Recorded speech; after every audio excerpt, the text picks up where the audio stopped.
Item ಯಾವುದೇ ಇರಲಿ try ಮಾಡಿ ಆಚಿ ಚಿಕನ್ ಮಸಾಲಾ. ಬೆಂಗಳೂರಿನಲ್ಲಿ ಈ ರೋಡ್ ರೇಜ್ ಪ್ರಕರಣಗಳು ಮೇಲಿಂದ ಮೇಲೆ ನಡೀತಾನೆ ಇರುತ್ತೆ. ಇದಕ್ಕೆ ಕಡಿವಾಣ ಹಾಕಬೇಕು ಅಂತ ಪೊಲೀಸರು ಮುಂದಾದ್ರೂ ಕೂಡ ಕಂಪ್ಲೀಟ್ ಆಗಿ ಇದಕ್ಕೆ ಕಡಿವಾಣ ಬೀಳ್ತಿಲ್ಲ.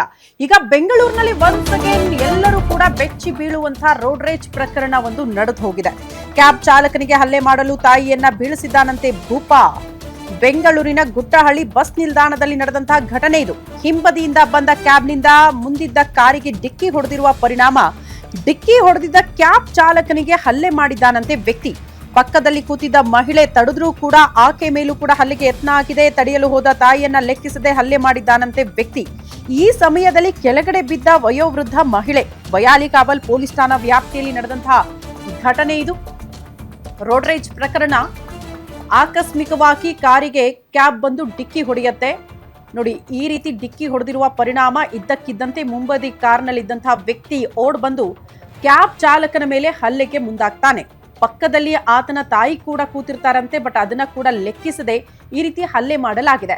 ಹಲ್ಲೆ ಮಾಡ್ತಾ ಇದ್ದಂತೆ ಪಕ್ಕದಲ್ಲಿದ್ದಂತಹ ವಯೋವೃದ್ಧ ಮಹಿಳೆ ಕೆಳಗಡೆ ಆಯ ತಪ್ಪಿ ಬಿದ್ದಿದ್ದಾರೆ ಅನ್ನೋದ್ರ ಬಗ್ಗೆ ಡೀಟೇಲ್ ಸಿಗ್ತಾ ಇದೆ. ಇದು ಕ್ಯಾಮ್ರಾದಲ್ಲಿ ಕ್ಯಾಪ್ಚರ್ ಆಗಿರುವಂತಹ ದೃಶ್ಯಗಳನ್ನ ನೋಡ್ತಾ ಇದ್ದೀರಿ.